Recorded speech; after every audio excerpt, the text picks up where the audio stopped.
शिवोहम। प्रणाम गुरुदेव, प्रणाम। हाँ शिवोहम।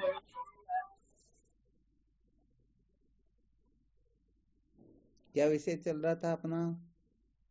संसार को बनाए रखकर कभी भी सत्य का साक्षात्कार नहीं किया जा सकता। शाबाश, बहुत बहुत अच्छा। संसार को बनाए रखकर कभी भी सत्य का साक्षात्कार नहीं किया जा सकता।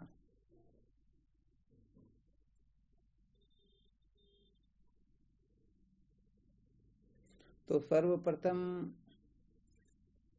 समस्त साधकों को ये रहस्य अच्छी तरह से समझ लेना चाहिए। परमात्मा के सिवाय जो कुछ भी वस्तु हैं, इन समस्त वस्तुओं का जब अच्छी तरह से अनुभव कर लेते हैं, अनुभव का मतलब ये संसार सचमुच में दुख स्वरूप है। क्या है? दुख स्वरूप। इनके अंतर्गत दुख की कल्पना करना भी बहुत बड़ी मूर्खता है। ठीक है ना? हाँ, सुख की कल्पना। हाँ दुख बोल दिया क्या? अच्छा, आज साधक ज्यादा हो रहे हैं ना, इसलिए मैंने सोचा भाई चलो कौन होशियार, थोड़ा पता भी लग जाएगा ना।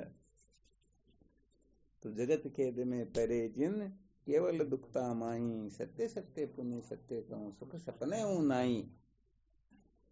तो ये रहस्य जब अच्छी तरह से समझ में आ जाता ना, उस समय वह फिर सचमुच में सच्चे सत्य की खोज की ओर प्रवृत्त होता है।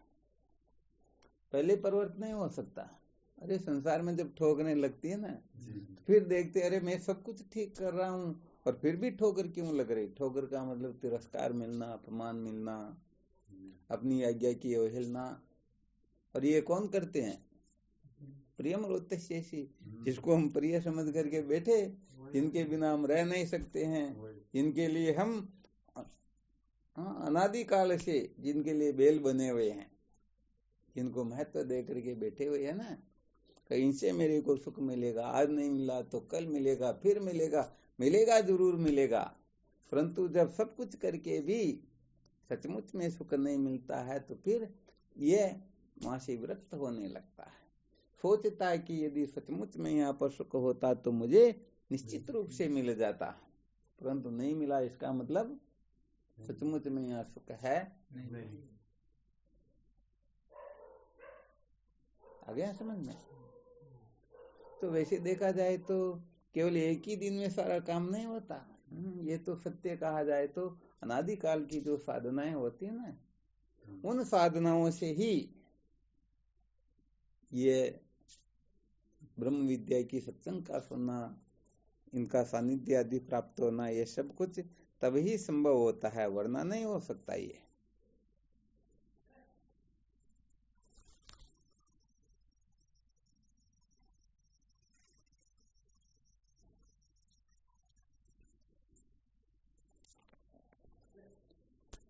तो इसके लिए अपने को विशेष रूप से तैयारी करनी होती है।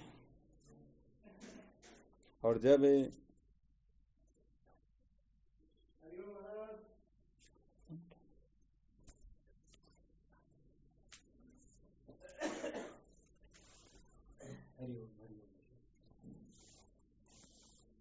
तो क्या होता है, जब साधक यहाँ संतुष्ट नहीं होता है, हरिओम नारायण शिव, हाँ विराजो,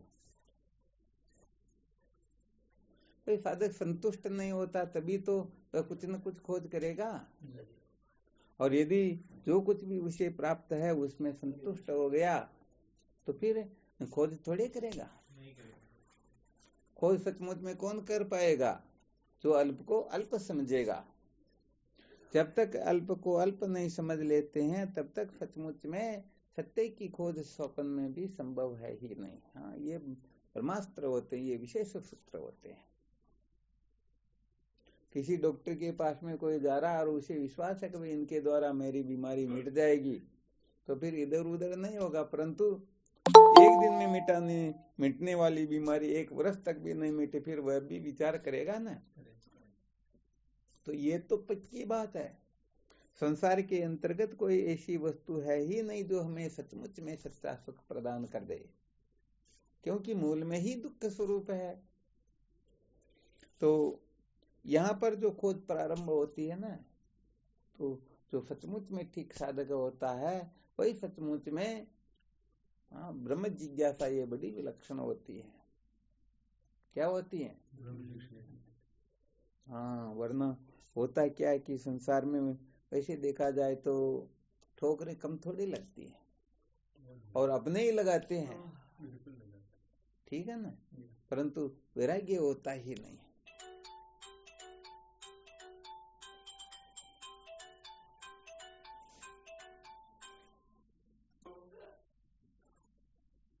तो क्या होता है,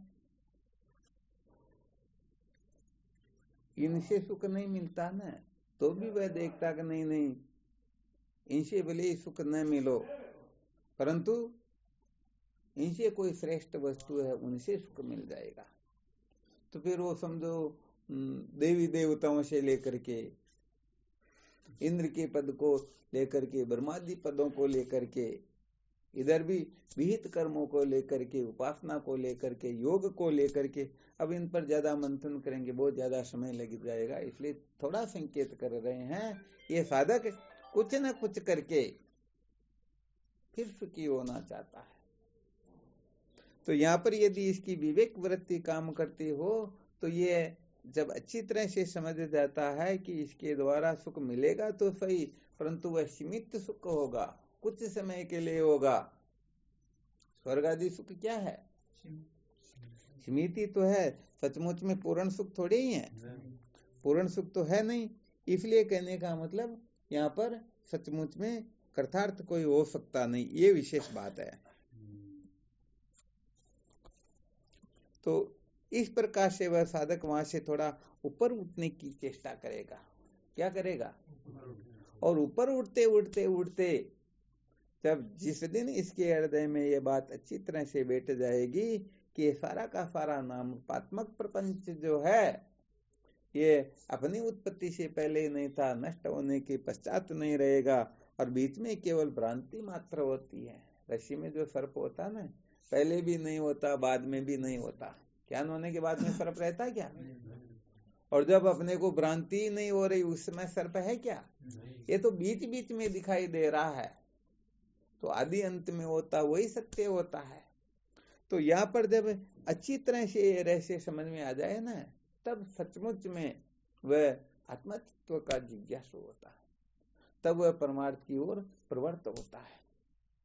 अब अपन तो कहने का मतलब ये संसार के जो छोटे मोटे पदार्थ है, धन से लेकर के, पद प्रतिष्ठा से लेकर के, अनात्म पदार्थों को लेकर के हम सोचते हैं, चाहते हैं, करते रहते हैं कि भाई इनसे सुख मिल जाएगा, इनसे सुख मिल जाएगा।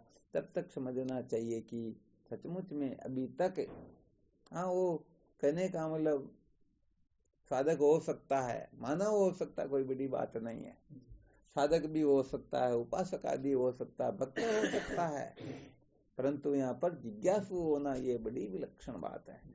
अनंत जन्मों के पुण्यों के परिपक्व होने पर ही ये तत्व की जिज्ञासा जागृत होती है, वरना ये बाकी की तो चलती रहती, इनमें कोई विशेष बात नहीं होती है। ये कोई वास्तव में विशेष है भी नहीं, क्योंकि यहाँ पर तो स्वार्थ की पूर्ति के लिए लोग कदे को भी बाप बना लेते हैं। तो स्वर्गादि लोगों को प्राप्त करने के लिए हम पता नहीं क्या क्या करते रहते हैं, परंतु सचमुच में ये जब स्वयं ही दुख स्वरूप है तो अपने को क्या निहाल करेंगे, अपने को क्या कृतार्थ करेंगे। इसलिए वास्तव में देखा जाए तो जब ये शुरुआत से लेकर के जिसके लिए बहुत सारे दृष्टांत भी सुनाए हुए हैं, थोड़ा संकेत कर देते हैं। जब ज्ञान इंद्रियों से, कर्म इंद्रियों से, समस्त इंद्रियों के विषय का, समस्त इंद्रियों के कर्तव्य के बारे में बता करके, तो जैसे पैर से गलत जगह पर गए तो चलो तीर्थ यात्रा करके आओ, दुखों की निवृत्ति हो जाएगी। हाथ से कुछ गलत किया होगा तो थोड़ा दान करके देखो, दुख मिट जाएगा। मुंह से किसी ने थोड़ा वाणी के द्वारा गलत उच्चारण किया, कष्ट पहुंचाया हो, इसी से संसार दुख हुआ हो, तो उनके लिए, उनको कहने का मतलब राम राम करना आदि बताया, चंद्रायण व्रत करना बताया, तप करना बताए। ऐसे करके समस्त इंद्रियों के विषयों से जब वह साधक अच्छी तरह से, न तो आंख के द्वारा, न नाक के द्वारा, न जीभ के द्वारा, न त्वचा के द्वारा, न वाक पाणी पाद उपस्थ गुदा, इनके द्वारा संसार रूपी दुख ने प्रवेश किया, उस समय जब उनको संतमात्माओं के संग का निर्देश करते हैं तो संतों के संग से वह कुछ समय पश्चात आकर के कहने लगता है, भगवान आपकी कृपा से मेरे समस्त दुखों की निवृत्ति हो गई।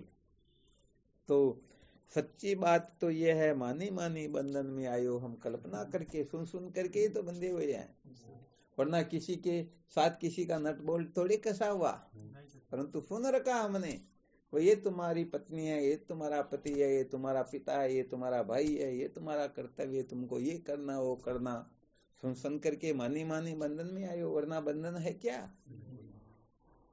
तो यहाँ पर सत्य कहा जाए तो ब्रह्मावगतिरी पुरुषार्थ, जो कल भी सुनाया था, भगवान शंकराचार्य जी महाराज ब्रह्मसूत्र के जिज्ञासाधिकरण भाष्य में इस बात को विशेष रूप से सर्वप्रथम में लिख देते हैं, ये ब्रह्म साक्षात्कार जो है यही परम पुरुषार्थ है। मानव जन्म जो मिला हुआ है केवल और केवल मात्र ब्रह्म साक्षात्कार के लिए ही मिला हुआ है, इसके लिए, इसके सिवाय किसी के लिए है ही नहीं।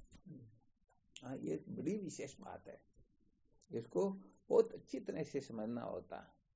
यदि अच्छी तरह से नहीं समझेंगे तो सच्ची बात यह है, जैसे पानी की आगे, बहते हुए पानी की आगे कोई पहाड़ बना करके पानी को रोकने की कोशिश करे ना, तो पानी वहां से टकरा करके फिर वापस रिटर्न हो जाएगा। सत्य कहा जाए तो यदि अंतःकरण को शुद्ध कर ले, उसके पश्चात ब्रह्म विचार की ओर प्रवृत्त नहीं होता है, तो धीरे धीरे उनका अंतःकरण पुनः मलिन होने लग जाता है, पुनः अपवित्र होने लग जाता है। कपड़े को धो के रख दिया, हमें तो पता है कि भाई ये गंदा नहीं हो रहा, परंतु वो उसी समय, बिल्कुल सत्य बात है, उसी समय वो होने लग जाता है। पौधे को किसी को काट देना तो अपने को तो ऐसा नहीं लगता कि जैसे नहीं बढ़ रहा, आप दिन भर में कितने बाल काट देते हो, कितनों की दाढ़ी बना देते हो, तो जब वो रेजर चलता ना तब ऐसा लगता है कि बस हो गया काम पूरा, परंतु इधर से वो चलता जा रहा और उधर से वापस वो अंकुरित होते जा, एक क्षण के लिए भी संसार रुकता थोड़ी है। हाँ बिल्कुल सही है, इसलिए वो कुटस्थ जो होता ना असली फॉर्मूला, हाँ असली फॉर्मूला जब तक नहीं कर लेते हैं तब तक सच्ची बात यह है। इसलिए केवल मात्र दुखों से छुटकारा प्राप्त करना ये समझदारी है ही नहीं। यार तो हर कोई अक्ल होशियारी लगा करके कैसे भी दुखों से छूट सकता है, किसी को बेवकूफ बना करके कुछ इधर उधर ले दे करके कुछ भी करके कर सकता है, परंतु जो सर्व दुखों की अर्थात मूल सहित दुखों की जो निवृत्ति चाहता है वह होता है सचमुच में कोई शूरवीर, वो होता है सच्चा साधक। वरना इन दुखों से छूटना कोई बड़ी बात थोड़ी है। वैसे संकेत कर देते हैं सुषुप्ति अवस्था के अंतर्गत रहता है किसी प्रकार का दुख रहता ही नहीं, तो इसे तो अचानक आराम से सो जाओ और क्या। तो वास्तव में मन को ठप कर देने से सच्चा सुख प्राप्त नहीं होता है। हाँ, मन को मार करके समाधि लगाए तो ये कोई समाधि विशेष नहीं होती है, बल्कि मन के रहते हुए भी मैं सच्चिदानंद अद्वितीय ब्रह्म हूँ ऐसा निश्चय हो ना, ये बात कुछ और होती है। तो कहने का मतलब लोग सोचते ही संसार को जला दे, मार दे, काट दे, छोड़ दे, ऐसा वैसा कर दे, फिर हम ब्रह्म हो जाएंगे, तो ये तो ना समझो की बात होती। हाँ, तत्व जिज्ञासा के लिए यदि ऐसी आवश्यकता हो तो पीछे भी नहीं हटना चाहिए, परंतु सत्य का साक्षात्कार हमें ऐसे होगा तो ये भी समझदारी नहीं होती है। तो यहाँ कुल मिलाकर के एक ही सूत्र रहस्य के रूप में निकल रहा है और वह है ब्रह्म साक्षात्कार। तो कल इसी विषय पर थोड़ा विचार विनिमय हुआ था, 3-4 साधकों ने बहुत अच्छे सूत्र बताए थे, आज उसी सूत्रों का हमें विवेचन करना था। तो चलो देखते हैं ये ब्रह्म साक्षात्कार जो है इसे ही शास्त्रों में परम पुरुषार्थ क्यों बताया गया, अर्थात ब्रह्म साक्षात्कार होने पर ही ये जीव सदा सदा के लिए कृतार्थ होता है। हाँ, बाकी ये जितना भी ये सब कल्पना जल्पना, इनका कोई औचित्य नहीं है। इसलिए इस बात को तो स्वर्ण अक्षरों में लिख ही लेना चाहिए। वो सब जगह गड़बड़ हो सकती है, परंतु यहाँ पर गड़बड़ स्वप्न में भी होने वाली है ही नहीं। ठीक, हाँ शिवोहम। प्रणाम स्वामी। हाँ शिवो। तो ब्रह्म साक्षात्कार जो है इसे परम पुरुषार्थ बताया गया। वैसे देखा जाए, थोड़ा संकेत कर देते हैं, 1000 श्रुति मिलकर के भी यदि घट को पट कहे तो अनुभव से विरुद्ध होने के कारण श्रुति भी अप्रमाणित हो जाया करती हैं। तो यहाँ पर अपने को भरोसे में नहीं रहना है कि वास्तव में ये जो सूत्र है यथार्थ है या नहीं है, ये कसौटी पर खरा उतरता है या नहीं उतरता है। क्योंकि जब तक हम स्वीकार नहीं कर लेंगे तब तक वेद शास्त्र कहो, चाहे बड़े से बड़े महामंडलेश्वराचार्य कोई क्यों न कहो, फर्क पड़ने वाला हाँ पता तो हमें लगेगा ना कि सचमुच में ये ठीक है, इसको प्राप्त करके ही हम दुखों से छुटकारा प्राप्त कर सकते हैं। तो श्रुति संत शास्त्र तो संकेत करते हैं, परंतु समझना तो अपने को ही पड़ेगा ना। तो अपने को ये निश्चय करना है कि ब्रह्म साक्षात्कार ही परम पुरुषार्थ है। क्योंकि यदि हम इस बात को ठीक प्रकार से ग्रहण कर ले, निश्चय कर ले, तो बताओ ब्रह्म विचार को छोड़ करके, ब्रह्म साक्षात्कार को छोड़ करके और कुछ करेंगे क्या? परंतु हम तो पागल हो रहे हैं पता नहीं किस किस में। वो थोड़ी देर के लिए अपना ये जो चलता, तो इसमें बहुत सारे साधक देखो अभी थोड़ी देर रह के भगना ही पड़ा आखिर में। तो बड़ा गड़बड़ घोटाला ना संसार में। तो जब सचमुच में हम इस रहस्य को यथार्थ रूप से हृदयंगम कर लेते हैं, निश्चय कर लेते हैं, ब्रह्म साक्षात्कार ही इस अविद्या के बंधन से मुक्त करने का ब्रह्मास्त्र है, इसके सिवाय दुखों से छूटने का कोई साधन है ही नहीं, तो फिर भी हम ब्रह्म विचार की ओर प्रवृत्त नहीं होते हैं, बल्कि पता नहीं क्या क्या कर रहे हैं, बावड़े हो रहे हैं। तो ये बातें सुनी सुनाई हो रही या सचमुच में हो रही है? ऐसा कोई सूरवीर है क्या जो इसी समय तैयार हो जाए कि मरना या क्या करना मैं तैयार हूं? मुश्किल होता है या नहीं होता? हाँ, कोई साधक ऐसे सोचते तो रामचंद्र जी जैसे सोचते तो कहते तुम महावीर जी पारस जी सब तैयार बैठे, परंतु सोचते पता नहीं गुरु जी क्या कह देंगे। सबसे बड़ी बात तो यह होती है अभी कह देंगे मेरे साथ चलो, ये नहीं कहे और घर पर ही यदि इनको काम दे देना तो फिर देखेंगे भैया चलो इनके लिए कुछ सोचेंगे। परंतु चाहते हैं छुटकारा और छुटकारे के नाम से ही डरते हैं। मोक्ष को क्या कहते? छुटकारा ही तो कहते हैं ना। परंतु छुटकारे के नाम से डर लगता है या नहीं लगता? जबकि अच्छी तरह से सबको पता है कि ये सारा संसार एक दिन त्रासाई हो जाएगा। सचमुच में ये संसार छूटने वाला है, रहने वाला है क्या? परंतु फिर भी हम छोड़ना नहीं चाहते। हाँ, तो यहाँ पर वो अप्रोक्ष बुद्धि जो होती है संसार में ही ज्यादा बैठी हुई है। तो यहाँ थोड़ा संकेत भले कर देते हैं, समझो जैसे शास्त्रों का वो थोड़ा निर्णय है ना, धर्म शास्त्रों का। अपने पैर के जूते जब तक अपनी संतान के पैर में ना आ जाए तब तक उन्हें खूब डांटना पीटना, ज्ञान उपदेश जो कुछ भी संस्कार देना सब कुछ करते रहना चाहिए। परंतु अपने जूते चप्पल अपने संतान के पैरों में आने लग जाए तो फिर उनको उपदेश देने का ज्यादा आग्रह न रखे, वरना सच्ची बात है हो सकता बड़ा गड़बड़ घोटाला हो सकता है या नहीं हो सकता। तो यहाँ पर थोड़ा संकेत यही कर रहे हैं कि वह योग्य हो जाए किसके? अरे केवल खाने खिलाने के, और उसी समय ये संसार के आग्रहों का त्याग करके ब्रह्म विचार की ओर प्रवृत्त हो जाना चाहिए। आ रहा समझ में? अभी पारस जी जैसों की तो बात अलग, अभी तो इनको और करना पड़ेगा इनका तो, परंतु आपकी तो उम्र ही बहुत ज्यादा हो गई ना। अब गृहस्थ का क्या कर्तव्य शेष रहा? और यदि हम यही कर्तव्य समझेंगे तो सच्ची बात है फिर तो कहने का मतलब उस समय न बैठ पाएंगे न कुछ कर पाएंगे, और फिर तो भीड़ ही होती एक तरह से। हाँ, कोई न्यास थोड़े होते। इसलिए वैसे देखा जाए तो साधकों को कब तक संसार को महत्व देना चाहिए, कब इनसे ऊपर उठ जाना चाहिए। तो यहाँ संकेत यही कर रहे हैं कि जब ये निश्चय कर लिया गया कि ब्रह्मावगति पुरुषार्थ है, ब्रह्म साक्षात्कार से ही सकल अविद्या जाल की निवृत्ति होती है। दुखों से छूटने का साधन ब्रह्मास्त्र केवल और केवल मात्र ब्रह्म विचार है, ब्रह्म साक्षात्कार है। फिर भी हम कहने का मतलब ब्रह्म साक्षात्कार को महत्व नहीं देते हैं। सचमुच में हम दूसरों को धोखा दे रहे हैं या खुद धोखे में है? हाँ, सत्य बात है। इस बात को बहुत अच्छी तरह से समझ लेना होता है। इसको समझेंगे तो सच्ची बात है, जीवन ही दिव्य हो जाएगा, बात ही कुछ और हो जाएगी।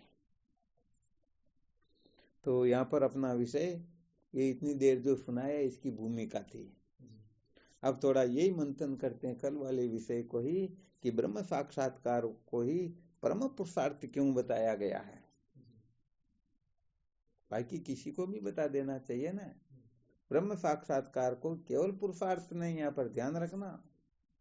पुरुषार्थ में तो धर्म अर्थ काम भी आते हैं, परम पुरुषार्थ के अंतर्गत केवल और केवल मात्र मोक्ष आती है, मोक्ष के सिवाय और कुछ नहीं। तो इसको ही परम पुरुषार्थ क्यों बताया गया।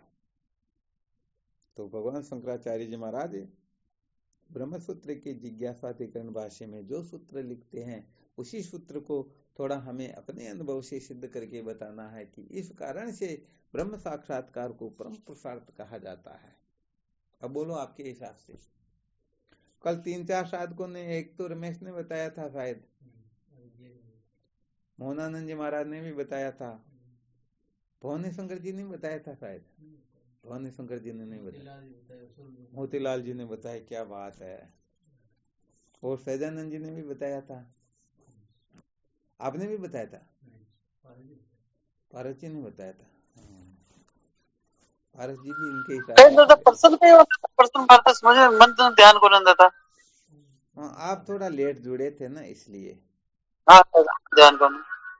हाँ, कहने का मतलब ब्रह्म साक्षात्कार को परम पुरुषार्थ क्यों कहा जाता है, इसका क्या कारण है। क्योंकि साधकों के हृदय में ये बात अच्छी तरह से फिट हो जानी चाहिए, अच्छी तरह से समझ में आ जाना चाहिए। जैसे अपने को पता है कि भोजन ही भूख की निवृत्ति कर सकता है, भोजन के सिवाय भूख को मिटाने का कोई साधन है ही नहीं। तो ठीक, भले हम भोजन की ओर देखेंगे भी नहीं, परंतु 5-50 वर्ष के बाद में जब भी भूख लगेगी तो भोजन को ही महत्व देंगे या दूसरा गड़बड़ घोटाला करेंगे। हाँ, तो यहाँ पर संकेत यही किया जाता है कि कम से कम सत्य के बारे में अच्छी तरह से निर्णय ले लेना चाहिए। जिस दिन जिज्ञासा जागृत होगी संसार के बंधन से छूटने की, उस दिन भले ही हम ये करने लग जाएं, क्योंकि बाकी गड़बड़ घोटाला तो नहीं करेंगे ना, अभी जो कर रहे हैं।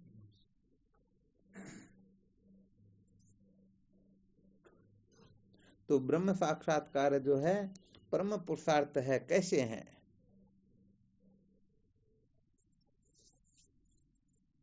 हाँ, यहाँ पर वैसे देखा जाए अभी तो थोड़ी ऐसे सामान्य रूप से कक्षाएं चल रही, परंतु इसका विशेष रूप से जिसको सृष्टि में कोई काट नहीं सके, यहाँ ऐसे ऐसे सूत्रों का थोड़ा प्रतिपादन करना होता ना। हाँ, विशेष रूप से, क्योंकि जो ब्रह्म चरणों में कोटि-कोटि प्रणाम। हाँ, शिवोहम। गुरुदेव, ब्रह्म साक्षात्कार जगत की सत्यता और ईश्वर की अन्यता और आत्मा की प्रसिद्धता की भ्रांति मिट जाती है, इसलिए इसको परम प्रसाद कहा गया। क्या बात, बहुत बहुत धन्यवाद। आज तो आपने सांख्य शास्त्र को मूल सहित ही मिटा दिया। क्या बात है, सारा पानी फेर दिया। हाँ दादा, ध्यान काल तो मैंने ध्यान ही नहीं पड़ी, कहीं अंदर पर्सन की ध्यान नहीं, आज आप क्यों मालूम पड़ी। बहुत बहुत साधुवाद, बहुत बहुत धन्यवाद। वैसे देखा जाए तो आपने जो 3 बातें बताई ना, यदि सांख्य शास्त्र जो है इसका आग्रह त्याग कर दे तो फिर वेदांत में और सांख्य में कोई अंतर नहीं रहता है। बहुत धन्यवाद भाई, बड़ा गजब का सूत्र बताया। तो ब्रह्म साक्षात्कार से एक तो जगत की सत्यता, ईश्वर की अन्यता और आत्मा की प्रचिन्नता, इन तीनों का एक साथ ही निराकरण हो जाता है। जैसे ऋषि का साक्षात्कार होते ही सर्प व सर्प के ज्ञान का बाध हो जाता है, ऐसे ही जिनको ब्रह्म साक्षात्कार होता है तो ये 3 गड़बड़ घोटाले जीव मात्र पूरा इसी के अंतर्गत उलझा हुआ है। और ये 3 बातें जब तक बैठी रहेगी तब तक सचमुच में वो सुखी होने वाले है ही नहीं। बहुत बहुत धन्यवाद भाई, आज तो सचमुच में बड़ा गजब का काम किया। तो गुरुदेव ये तो उपदेश पहले आप सिखा दी तो माने। चलो नहीं सीखना का, ये वेदांत में सीखना नहीं होता। हाँ दादा, हाँ, आपने पहले ही बता दिया। यहाँ पर तो श्रवण करना होता, अर्थात निश्चय करना होता है। जी गुरुदेव। यहाँ प्रसंगवश बता देते हैं कि हाँ ये बड़ा विलक्षण सूत्र है, वेदांत का अध्ययन होता ही नहीं। साधक लोग सावधान हो जाना, यदि कोई सोचते हो कि हम वेदांत का अध्ययन कर लेंगे तो अभी तक तो वह अंतःकरण की शुद्धि में भी पूर्ण रूप से वहां पर भी फेल है। वेदांत का अध्ययन नहीं होता है। ये तो जीवन मुक्त महापुरुषों का जब सानिध्य होता है ना तब पता चलता, वरना तो लोग समझते ही नहीं, पता नहीं क्या क्या गड़बड़ घोटाला करते रहते हैं। हम ऐसा कर लेंगे वैसा कर लेंगे। इसीलिए तो एक बार पहले सुनाया था, धन सहायक मंत्र औषधि तपस्या और योग, इन 6 से जो सामर्थ्य प्राप्त होती हैं वह मृत्यु पर विजय प्राप्त करवाने में समर्थ नहीं होती हैं। महाराज यदि वेदांत का अध्ययन होता ना तो ये बड़े बड़े सेठ लोग जो है ना, जैसे समय पर माल को खरीद लेते हैं और फिर दुगुने तिगुने भाव से बेचते या नहीं बेचते, हाँ ऐसे ब्रह्म विद्या को कर देते। हाँ, इसलिए इस बात को तो अच्छी तरह से समस्त साधकों को हृदय में बैठा लेनी है, निश्चय कर लेनी है। ये तो गुरुदेव के सानिध्य में बैठ करके ही विचार करने की वस्तु होती है। तो वेदांत का अध्ययन नहीं होता है, केवल और केवल मात्र श्रवण होता है, और वह श्रवण होता है श्रोत्रिय ब्रह्मनिष्ठ गुरुदेव के सानिध्य में बैठकर। बाकी जो है ना ये तो पढ़ते रहो करते रहो, अपने वो मन के लड्डू फीके क्यों, कल्पना करते रहो ना कुछ भी अपने हिसाब से। हाँ, इनका वास्तव में कोई औचित्य नहीं होता है। तो इसीलिए जब सचमुच में किसी के हृदय में ठीक ठीक जिज्ञासा जागृत हो जाए तो उसे फिर संसार वालों के चक्कर में नहीं पड़ना चाहिए। अब यहाँ तो क्या होता, थोड़ा बहुत वैराग्य हो तो पता नहीं किस किस के पास में जाके बखान करेंगे, मेरे जैसा संसार में कोई है ही नहीं, और वो कह देंगे बिल्कुल सत्य बात। अब बेचारे वो कुएं के मेंढक बने हुए है ना, तो वो भी कहेंगे हाँ ऐसा वैराग्य हमने तो कहीं देखा ही नहीं, तो बेचारा फूल करके वो ढोकले होते हैं वैसे हो जाएंगे, हमारे जैसे संसार में कौन है। वो क्या निहाल होंगे बेचारे, वो कुछ काम थोड़े कर पाएंगे। इसलिए सचमुच में जब वैराग्य हो जाए, जब सचमुच में जिज्ञासा जागृत हो जाए तो ऐसे महापुरुषों की ही खोज करनी चाहिए जो सचमुच में हमें अविद्या के बंधन से मुक्त कर दें, वरना गड़बड़ हो जाएगा ना। थोड़ी बहुत विरक्ति हुई, थोड़ी बहुत जिज्ञासा जागृत हुई तो ऐसे ऐसे बड़े बड़े महामंडलेश्वर मिलेंगे ना, तो पता नहीं संसार के कचरे में उलझे हुए हैं, समझते तो LKG में भी नहीं, और उनको क्योंकि भारत में तो गधा भी ज्ञान देने वाला होता। हाँ सत्य बात है, तो 2-3 बातें बता देगा, वो देखेगा अरे वाह क्या बात है, मेरे को तो असली में ज्ञान करवा दिया, क्या होगा, आगे जाएगा वो, तो वहां अटक जाएगा। इसलिए इस बात को तो सबसे पहले अच्छी तरह से समस्त साधकों को निश्चय कर लेनी है। ये अभी जो चर्चाएं चल रही है सारा का सारा मनोरंजन, वास्तव में इनसे कोई फायदा होने वाला नहीं।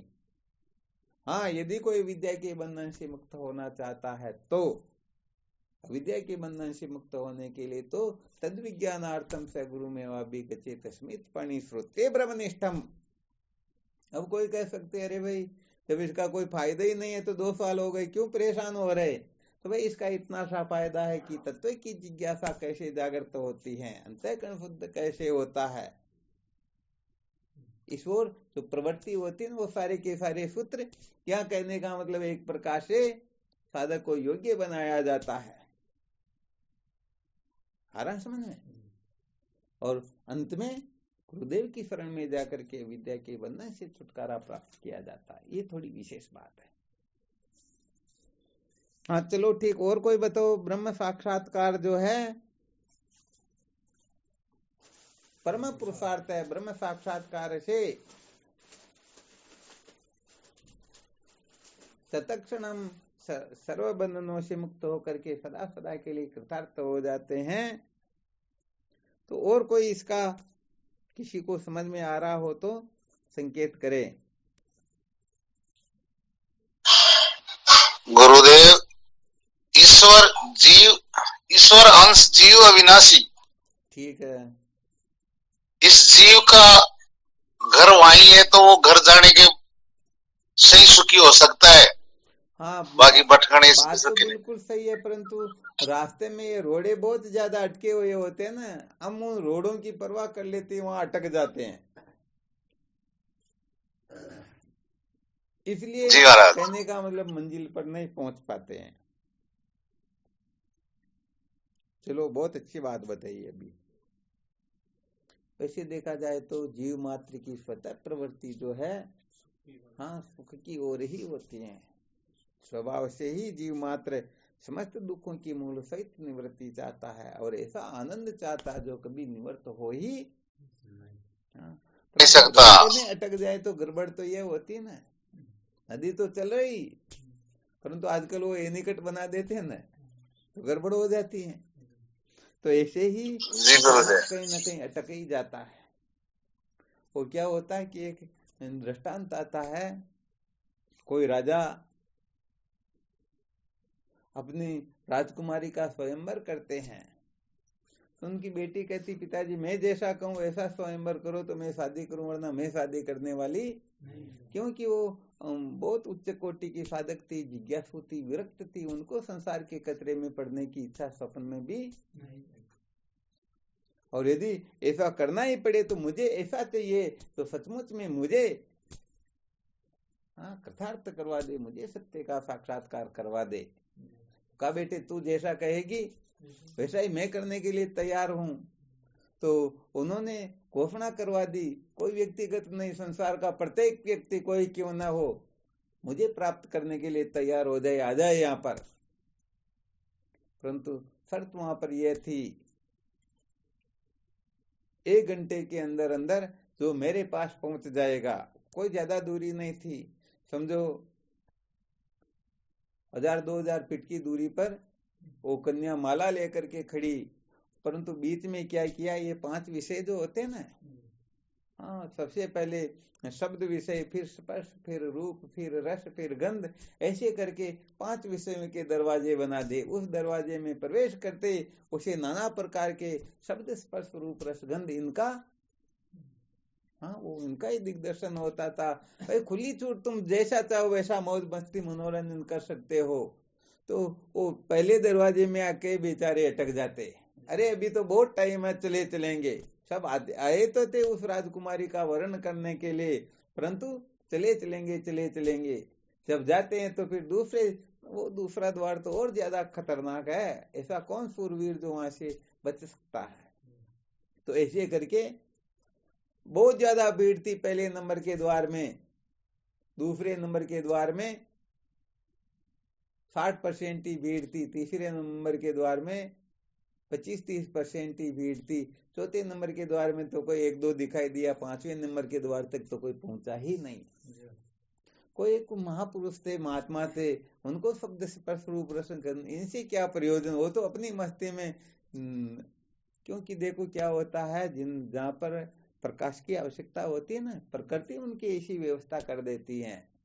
तो महात्मा जो थे वो तो वितरण कर रहे थे, उनको न तो किसी के वरमाला की आवश्यकता थी, न किसी का संग करने की आवश्यकता थी। वो महात्मा वहां से वितरण करे तो वो तो जिधर मुंह हो जाता उनको कोई लेना देना तो होता नहीं, तो उधर मुड़े और जाते रहे, कौन क्या कर रहा उनको क्या लेना देना।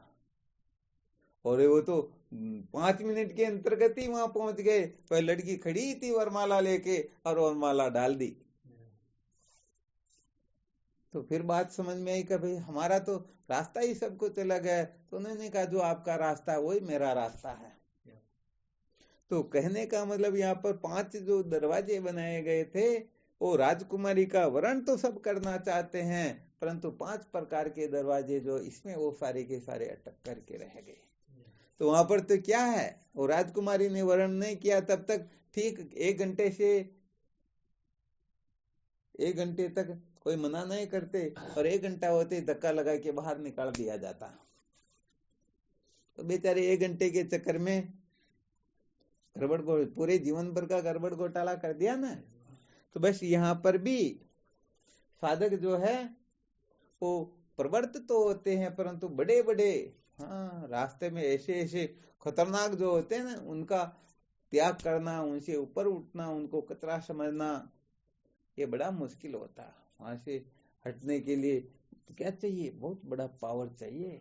नायम आत्मा बलहीने न लभ्य, कमजोर व्यक्ति कभी भी आत्मा तत्व को प्राप्त नहीं कर सकता है। तो यहाँ पर तो जिनके जीवन में अपवाद बल होता है, वह साधक ही सचमुच में वहां पर पहुंच सकता है। वो महात्मा जो थे उनमें अपवाद बल था या नहीं था? शब्द स्पर्श रूप रस गंध किसी की आवश्यकता थी क्या? नहीं थी, तो तुरंत वहां पहुंच गए। तो ऐसे मोतीलाल जी, जीव है तो सचमुच में ईश्वर का अंश।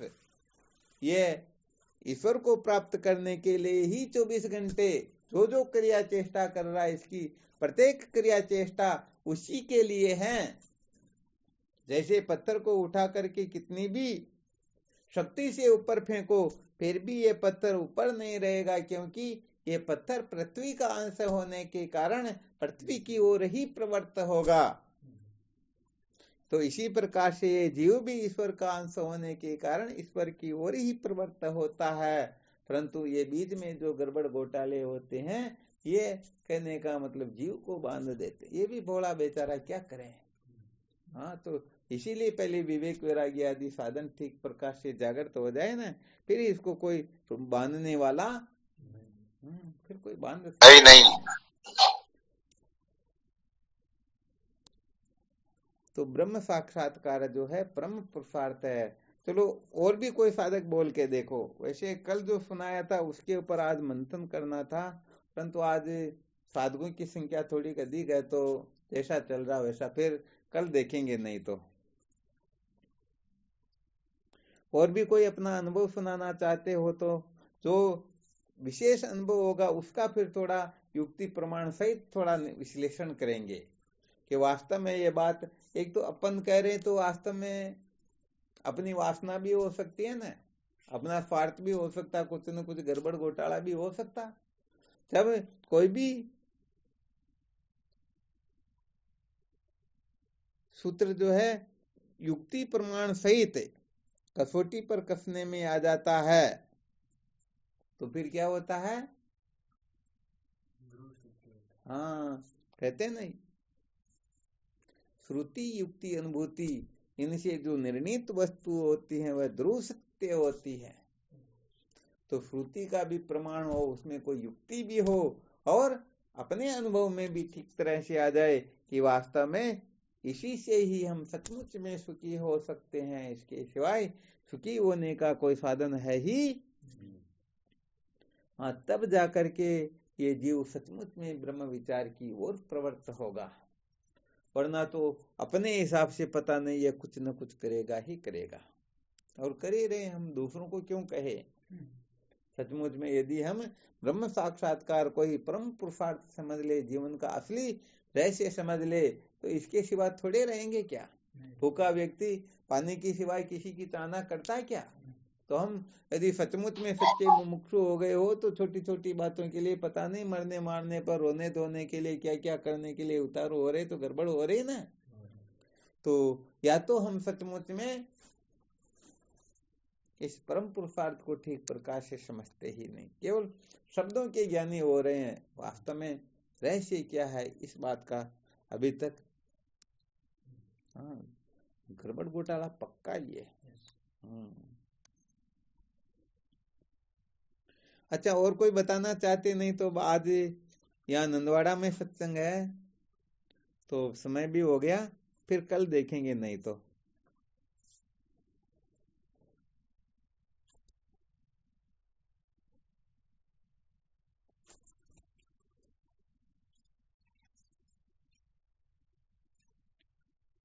यहाँ नंदवाड़ा में वेदांत के साधक भी बड़े खतरनाक है भाई, क्या करें।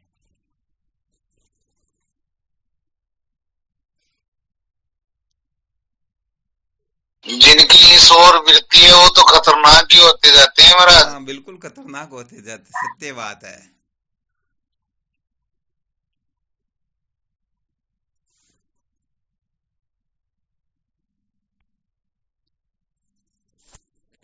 चलो ठीक, फिर करना साधन भजन है ना, कल विचार करेंगे। और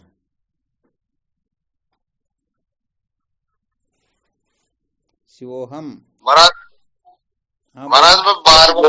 मैं बार बता रहे थे ना वो कौन सा कर्म करवा सुखे वाणी मिटे, जब एक बार दोबारा बताओ ना। कौन सा बताया था? कह रहे थे तीर्थ करवा सुबो कर्म करेड़ो मिटे। हाँ उसके ऊपर कल विश्लेषण करेंगे। आज क्या यहाँ सत्संग का कार्यक्रम शुरू हो रहा ना, तो 9 बज गए, जी तो गुरु फिर जी।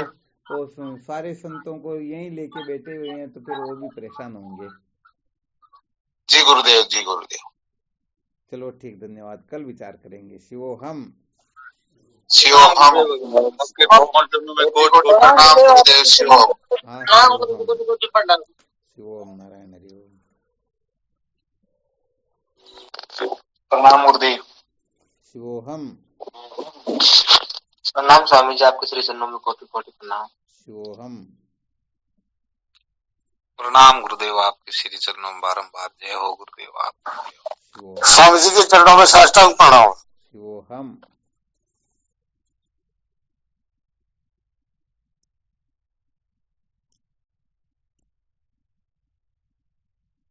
ठीक, शिवोहम।